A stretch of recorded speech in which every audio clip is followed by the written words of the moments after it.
오늘 우리에게 주시는 말씀 함께 나누겠습니다.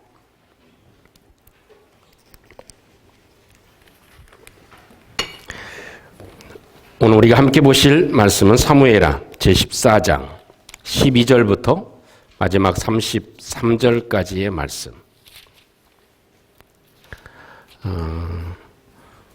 조금 길지만 우리 함께 잘 기억하시고 우리의 마음에 담으면서 이 말씀을 함께 교독하도록 하겠습니다. 여인이 이르되 청하건대 당신의 여종을 용납하여 한 말씀을 내 주왕께 여쭙게 하옵소서 하니 그가 이르되 말하라 하니라.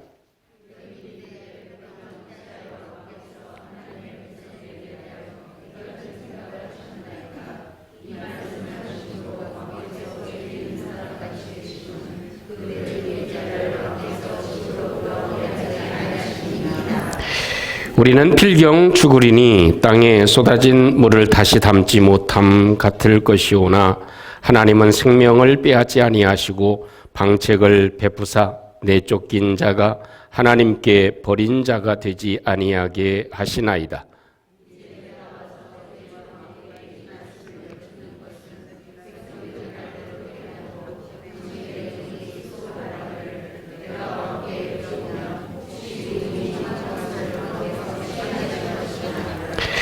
왕께서 들으시고 나와 내 아들을 함께 하나님의 기업에서 끊을 자의 손으로부터 주의 종을 구원하시리라 함이니이다.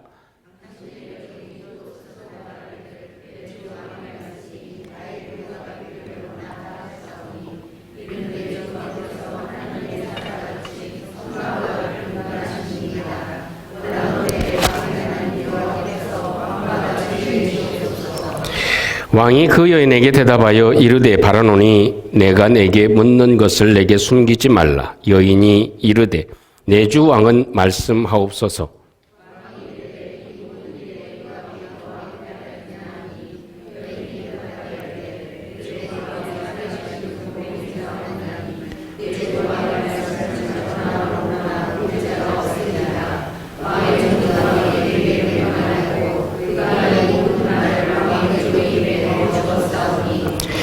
이는 왕의 종 요압이 이 일의 형편을 바꾸려 하여 이렇게 함이니이다. 내 주 왕의 지혜는 하나님의 사자의 지혜와 같아서 땅에 있는 일을 다 아시나이다 하니라.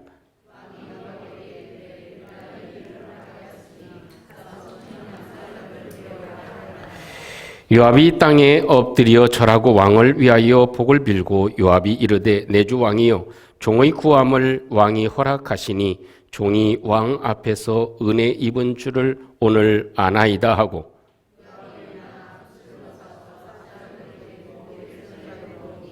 왕이 이르되 그를 그의 집으로 물러가게 하여 내 얼굴을 볼 수 없게 하라 하며 압살롬이 자기 집으로 돌아가고 왕의 얼굴을 보지 못하니라.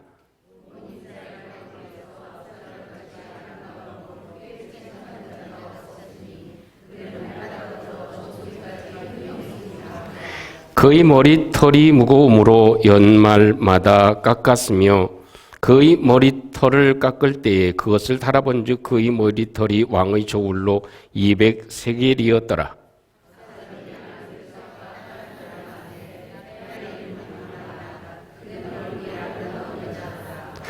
압살롬이 이태 동안 예루살렘에 있으되 왕의 얼굴을 보지 못하였으므로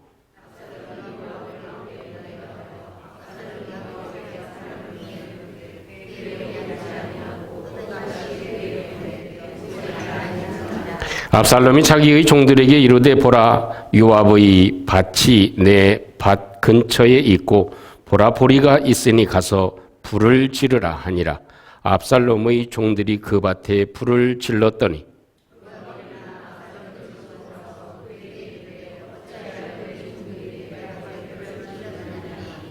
압살롬이 요압에게 대답하되 내가 일찍이 사람을 내게 보내어 너를 이리로 오라고 청한 것은 내가 너를 왕께 보내 아뢰게 하기를 어찌하여 내가 그 술에서 돌아오게 되었나이까. 이때까지 거기에 있는 것이 내게 나으리다 하려 함이로다. 이제는 내가 나로 하여금 왕의 얼굴을 볼 수 있게 하라. 내가 만일 죄가 있으면 왕이 나를 죽이시는 것이 옳으니라 하는지라. 요압이 왕께 나아가서 그에게 아라매 왕이 압살롬을 부르니 그가 왕께 나아가 그 앞에서 얼굴을 땅에 대어 그에게 절하매 왕이 압살롬과 입을 맞추니라. 아멘. 우리가 세상을 살아가다 보면 여러 가지 만나는 사건들이 참 많이 있습니다. 또 예기치 않은 그런 일이 터지기도 합니다. 그러나 그 일을 당할 때 우리가 그 사건이나 그 일을 대하는 우리의 태도는 굉장히 중요합니다. 오늘 성경에 기록되어져 있는 이 다윗과 압살롬의 갈등의 문제도 역시 마찬가지입니다. 이런 일이 되어지리라고 누가 상상이나 하였겠습니까? 그러나 그 다윗의 아들 압살롬이 다른 아들을 쳐 죽이는 그런 사건으로 압살롬이 도망을 간 그런 상황이었습니다. 그렇기 때문에 이 다윗 왕과 자식 간의 갈등은 피할 수 없는 그런 사건이 되어졌습니다. 우리가 아시는 대로 이 사건이 또 시간을 만나게 되면 그것이 역사라는 것으로 바뀌어집니다. 우리는 늘 수없이 사건과 시간을 지나면서 또 사건이 일어나고 또 시간이 지나고 그런 사건과 시간이 만남으로 인해서 한 역사를 우리가 이루어 나가고 있습니다. 그것이 우리의 개인이든 이 세계의 사든 기독교 역사든 그 어떤 그런 역사든 다 비슷한 그런 공통점을 가지고 있습니다. 그러나 그 사건이 그 역사화 되어질 때 그것은 지나간 것으로 그치지 않습니다. 왜냐하면 수많은 그런 사건과 그 일이 시간을 타고 지나감으로 인해서 우리에게 주는 유익함과 교훈이 있기 때문에 그렇습니다. 과거의 그런 한 사건이 그 사건으로만 그치는 것이 아니고 비슷한 그런 사건이 수없이 우리의 삶에도 이루어지기 때문에 그렇습니다. 부모와 자식의 갈등, 또 형제와의 갈등, 그리고 또 남과의 갈등, 이런 문제들은 수없이 일어나는 것이죠. 창세기 4장에 보면 최초의 형제의 그런 갈등이 나타나져 있지 아니합니까? 그래서 이 가인은 동생에 대한 시기하는 마음, 그것 때문에 그 자기의 동생을 죽이는 그런 사건이 일어나게 됩니다. 그 사건은 갈등이 부정적인 그런 방식으로 끝난 대표적인 예라고 할 수 있을 것입니다. 또 창세기에 보면 아브라함과 그 조카 롯의 그런 갈등이 기록되어져 있습니다. 그 사람이 많아지고 식구가 많아지고 또 거느려야 될 그런 양떼들이 많아지다 보니까 거기에서 생기는 그런 부조화와 갈등이 생기게 되어졌습니다. 그때 아브라함은 그 갈등을 해결하는데 적극적인 그런 양보를 합니다. 전적인 양보를 해서 그 갈등이 화해되어지고 또 그 갈등이 오히려 더 큰 좋은 모습으로 바뀌어지는 지혜로운 그런 대표적인 예라고 할 수 있을 것입니다. 여러분, 성경에 오늘 기록되어져 있는 다윗과 압살롬의 갈등, 그 사이에서 요압과 드로아 여인이 가진 그런 지혜로 말미암아서 결국 오늘 성경에 오면 이 압살롬과 다윗이 만나서 기쁨의 화해를 하고 하나님의 큰 사랑을 함께 누리게 되는 그런 아주 감동적인 그런 장면이 오늘 본문에 기록되어져 있습니다. 그래서 지난주에 나눈 말씀은 우리가 가질 수 있는 그런 지혜는 서로의 마음을 읽는 데서 나온다. 내 마음뿐만 아니라 내 형편이 아니고 다른 사람의 마음을 읽는 것, 그것에서 지혜가 나온다. 또 한 가지는 지혜는 갈라진 마음을 하나 되게 한다 하는 그런 말씀으로 이 드로아 여인의 중심으로 주님의 말씀을 함께 나누어 보았습니다. 오늘은 그 다음 장면으로 기록되어져 있는 부분이기는 하지만 지난주에 그 나누지 못한 그 말씀을 함께 나눔으로 우리 사이에, 우리의 삶의 사이에서 크고 적은 그런 갈등과 문제들을 잘 지혜롭게 풀어나가는 저와 여러분들이 돼서 이 땅에 살아가는 동안 우리가 사는 삶의 걸음에 하나님의 풍성한 축복과 은혜들이 누려지고 또 더 좋은 그런 삶으로 우리가 바뀌어지는 은총이 있기를 주님의 이름으로 축복합니다. 오늘 본문의 말씀을 통해서 함께 발견할 수 있는 소중한 부분이 있다면 그것은 이 나는 낮추고 상대를 높이는 것이 풀어나가는 지혜이다 하는 겁니다. 나는 낮추고 상대는 높이는 지혜, 그것이 풀어나가는 갈등을 해소해 나갈 수 있는 중요한 지혜가 된다 하는 것입니다. 우리 한번 17절 말씀, 이 드로아의 여인, 이 여인의 아주 중요한 그런 내용을 함께 한번 살펴보도록 하겠습니다. 17절 말씀 같이 한번 합독해 봅니다. 시작. 당신의 여종이 또 스스로 말하기를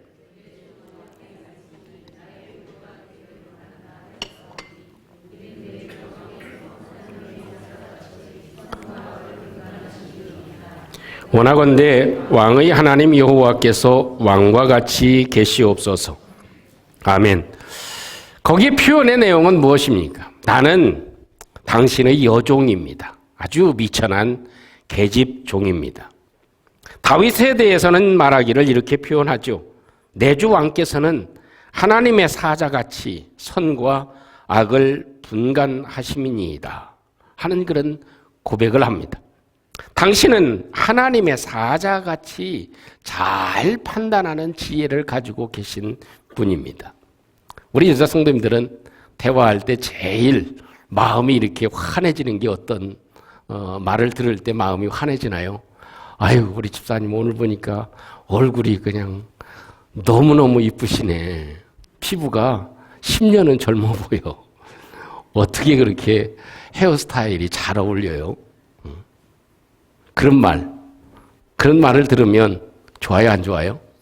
마음이 그래도 따뜻하죠. 그런데 정반대의 얘기를 했다고 생각을 해보십시오. 아유, 집사님 오늘 보니까 박상 늙은 것 같아. 그런 얘기를 들으면 실제 그렇다 하더라도 참 그 다음에 말이 진도가 안 나갑니다. 어떤 좋은 말을 해도 그 말이 마음에 다가오지를 않습니다. 이 드로아 여인을 보면 다윗을 어떻게 표현을 합니까?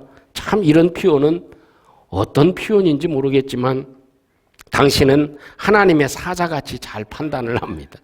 당신은 하나님의 사자 같은 사람입니다. 이런 말을 들을 때 다윗의 마음이 굉장히 그 여인의 말에 대해서 신뢰감을 갖게 되고 또 자기의 문제를 쉽게 풀어나갈 수 있는 지혜가 생기게 됐다 하는 것입니다. 여러분, 두 사람이 살아도 마찬가지고 다섯 사람이 살아도 마찬가지입니다. 서로를 높여주면 다 모든 일들이 갈등이 좀 반은 줄어들어 갑니다. 그런데 그 상대를 높이지 아니하면 갈등은 증폭되어질 수밖에 없습니다. 그렇기 때문에 다 싸우는 것을 보면 작은 갈등 때문에 살해를 하게 되고 미워하게 되고 문제가 생기게 되는 것이죠. 그래서 이 작은 높임, 상대를 높이는 것, 이 문제의 키를 가지고 있는 건 다윗 아닙니까? 다윗의 마음이 움직여야 이 압살롬이 돌아오는 것 아니에요? 어찌 보면 잘못 얘기가 되면 이 여인의 한마디 말이 잘못되어지면 어떻게 됩니까? 이 불똥이 요압에게 띄고 자기 자신에게도 뛸 수 있고 그리고 또 압살롬에게도 뛸 수 있습니다. 그런데 이 드로아의 여인이 그 중요한 자리에서 다윗을 이렇게 참 높여주고 있는 것, 문제의 키로 가지고 있는 그분을 높이는 모습이 나타나져 있는 것입니다. 그런데 다윗 왕이 이 모든 얘기를 듣고 드로아 여인에게 묻습니다. 야, 내가 너에게 묻는 말을 거짓말 없이 솔직하게 얘기해. 그러니까 여인이 예, 무슨 말씀을 하든지 제가 솔직히 얘기를 하겠습니다. 그러니까 다윗이 아주 깜짝 놀랄 만한 얘기를 합니다. 여보시오, 혹시 당신이 하는 얘기가 요압하고 당신이 함께 있었습니까? 다 요압과 함께 상의해서 이야기가 진행이 됐느냐? 요압하고 얘기를 했느냐? 이렇게 다윗이 묻습니다.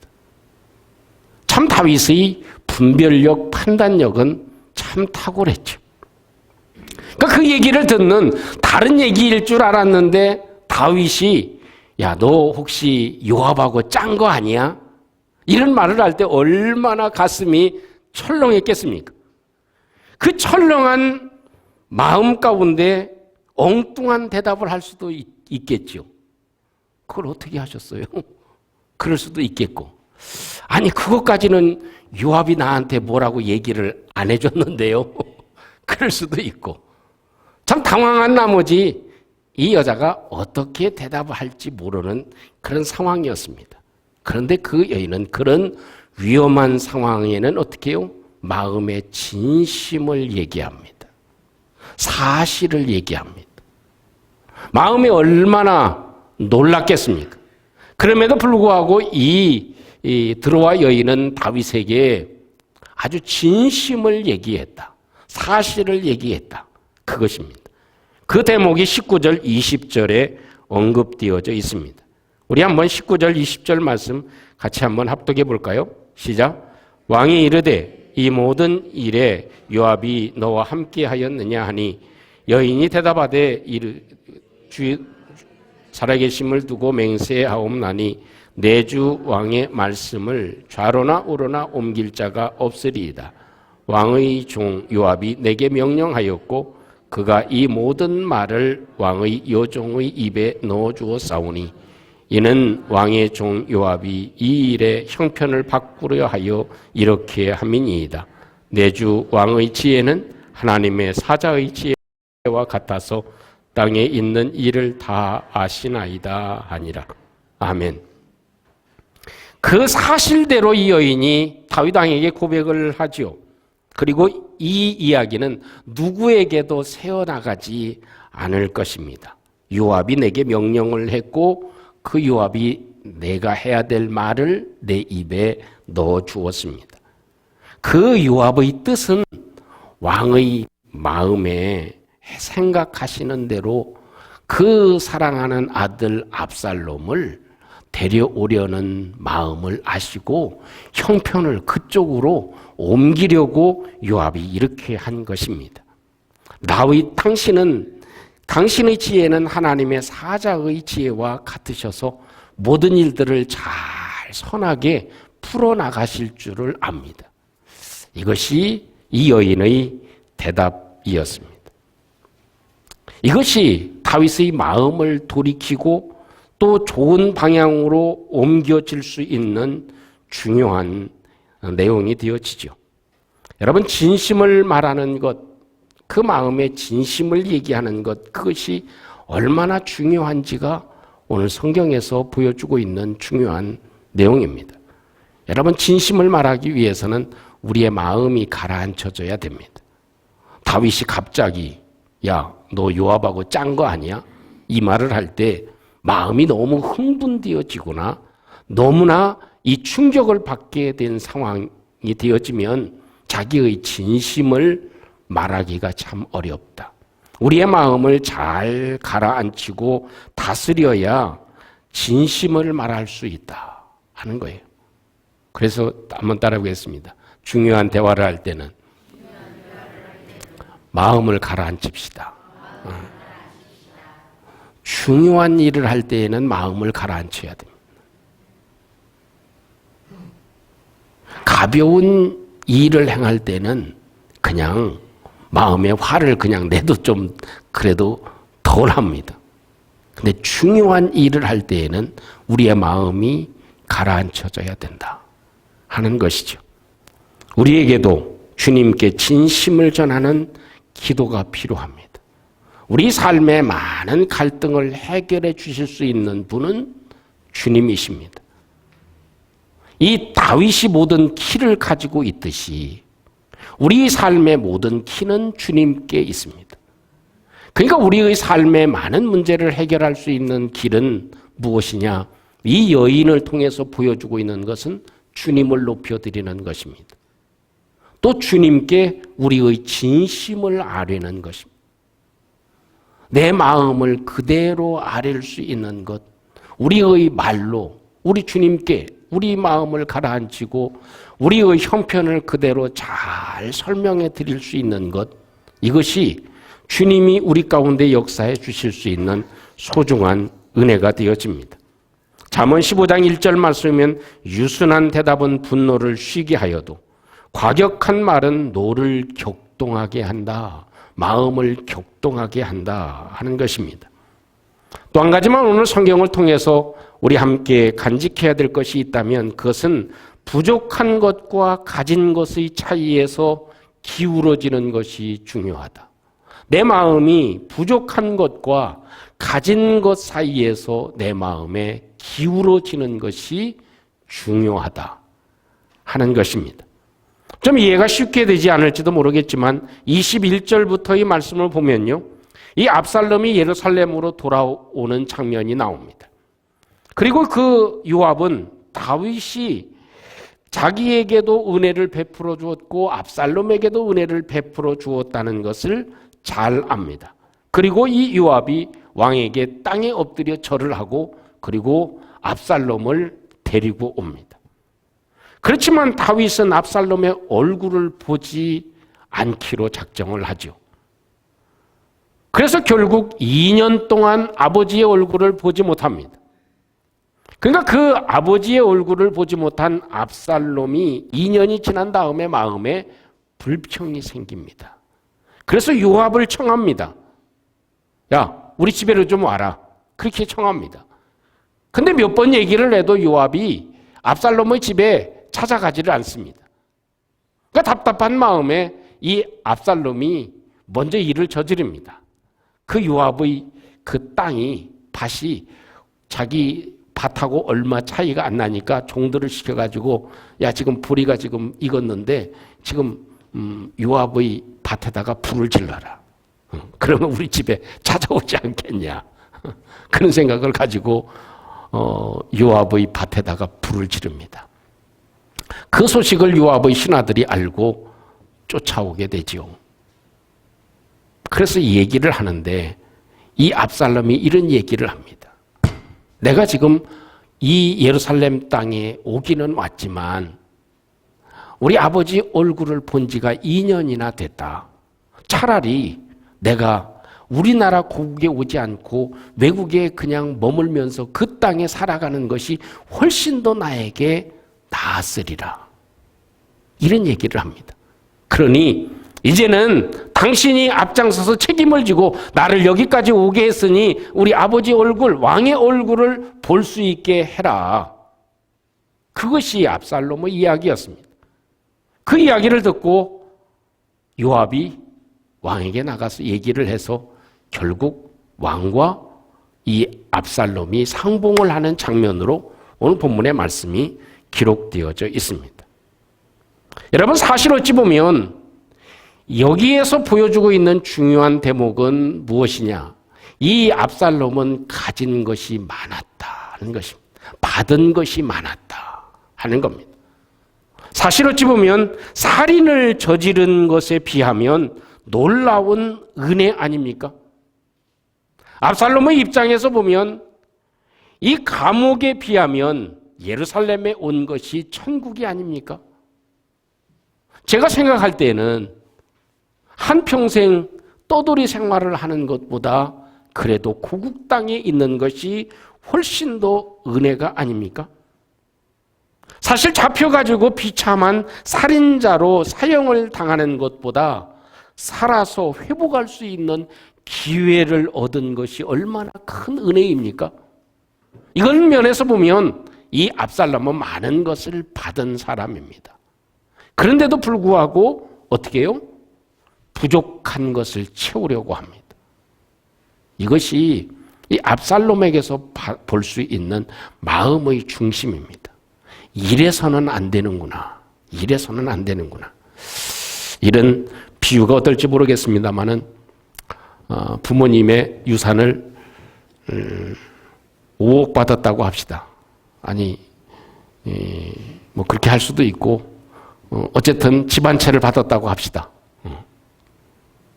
그랬는데 2년이 지난 다음에 부모님이 병이 들으셨습니다. 심한 중병에 들려가지고 병 간호를 해야 되는 상황이 되었습니다. 그때 어떤 마음이 들까? 받은 건 받은 거고, 우리 집에서 병 간호하는 건 싫은 건 싫은 거고. 그럴 수 있어요, 없어요? 사실 많더라고요. 사실 많아요. 의외로 많습니다. 믿음의 사람들이든 아니든 똑같습니다. 받은 건 받은 거고, 지금 내가 병 간호하게 생겼냐? 그건 안 된다. 얼마를 받았던 받은 건 받은 것이고, 내가 이렇게 부모님 아픈 것, 시중 드는 것, 몇 번 가서 이렇게 도와드리는 것, 이것도 굉장히 힘들어합니다. 참 그것이 우리의 마음의 현실이 되어질 수 있을지도 모릅니다. 근데 사실 반대로 생각해 보면 지금까지 키워주시고 재산까지 주시고 고생하셨는데 중병까지 걸리셨으니 얼마나 힘드실까?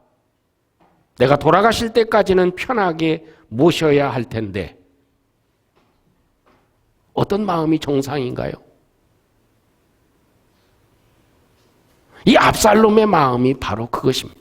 받은 건 받은 거고, 나를 살려준 건 살려준 거고, 아직도 부족하다는 거예요. 내 왕자의 지위와 왕을 만나가지고 왕자의 지위를 아직 확보하지 못했다, 그 얘기입니다. 그것까지 잡아야 되겠다. 이 마음이 압살롬의 중요한 마음이 되는 것이죠. 근데 참 오늘 성경에 보면 압살롬이 얼마나 외적으로 훌륭한 모습인지를 보여주고 있습니다. 그래서 머리숱이 얼마나 많았는지 1년에 한 번씩 머리를 잘랐는데 그 머리 자른 양에 대해서 얘기를 합니다. 무게에 대해서. 얼마나 그 외모가 수려했는지를 얘기합니다.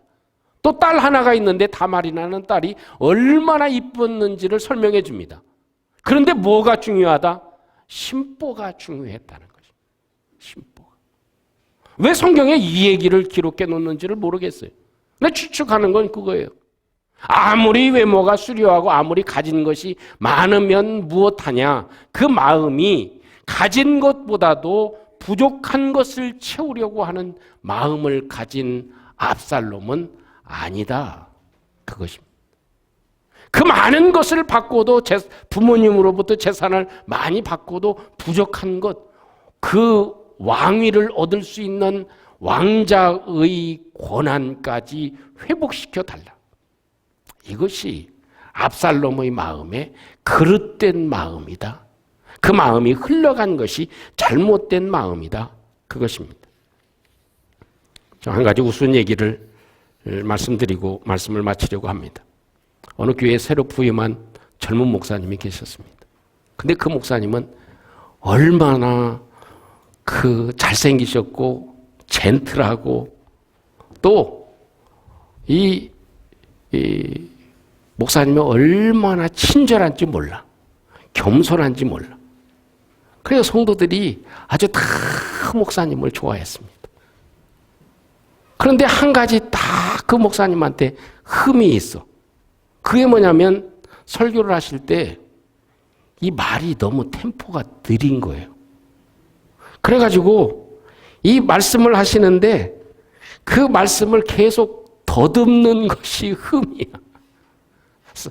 사랑하는 성도 여러분, 이러니까 이게 말의 진도가 이렇게 쭉 나가지 않고 무슨 얘기인지 참 설교하는데 마음에 걸렸어.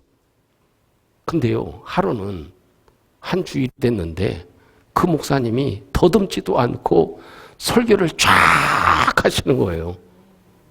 그러니까 성도들이 와, 목사님 저렇게 말씀도 잘하시고 그러시는데 아직 왜 연태까지 그걸 숨기셨어요? 그런 거예요.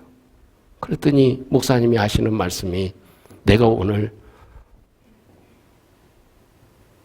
틀니를 내 틀린 줄 알고 끼웠는데 알고 보니까 와이프 틀니를 끼고 왔는데 나도 모르게 절절절절절절절 나오더라. 이런 얘기를 하더라는 얘기가 있습니다. 참 그 얘기는 우스운 얘기지만 여러분 아무리 수료해도 무슨 소용이 있습니까? 압살롬이 아무리 좋은 모습이라도 무슨 소용이 있습니까? 그 마음에 기울어지는 것이 가진 것보다는, 얻은 것보다는 부족한 것을 채우려고 하는 이런 마음으로 기울어져서 결국은 그 다음 장에 보면 그 사람의 마음의 심보 때문에 벌이는 사건들이 이렇게 되어지고 있다 하는 것을 우리에게 보여주고 있습니다. 사랑하는 성도 여러분, 우리는 살아가면서 많은 갈등을 가지고 살아가죠. 이런 갈등을 풀어나가기 위해서 우리 말씀을 함께 간직하고 나를 낮추고 주님을 높이고 주님께 진심을 보여드리는 저와 여러분들이 되시기를 주님의 이름으로 축복합니다. 주님이 모든 것의 키를 가지고 계시기 때문에 그렇습니다. 받은 은혜로 마음이 기울어져야 된다. 내가 받은 것에 마음이 기울어져야 된다 하는 것을 함께 간직하고 감사하며 우리의 삶에 갈등이 해소되어지고 주님의 축복을 누리는 저희들 되시기를 주님의 이름으로 축복합니다. 우리 함께 같이 오늘 주신 말씀을 잠시 한번 기억하고 우리 함께 기도하는 시간 되어질 수 있기를 바라겠습니다. 하나님, 저희들에게 이런 우리의 삶에 방향을 돌이키게 하는 지혜를 우리에게 허락해 주시옵소서. 우리 주님, 우리 모든 삶에 갈등의 키를 가지고 계신 분은 주님이십니다.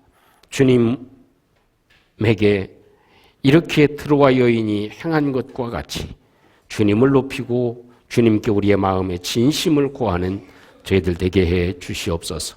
또한 우리 주님, 저희들의 마음이 기울어짐이 부족한 것이 아니라 얻은 것, 받은 것에 우리의 마음이 쏠려질 수 있도록 하나님이 도와주시옵소서.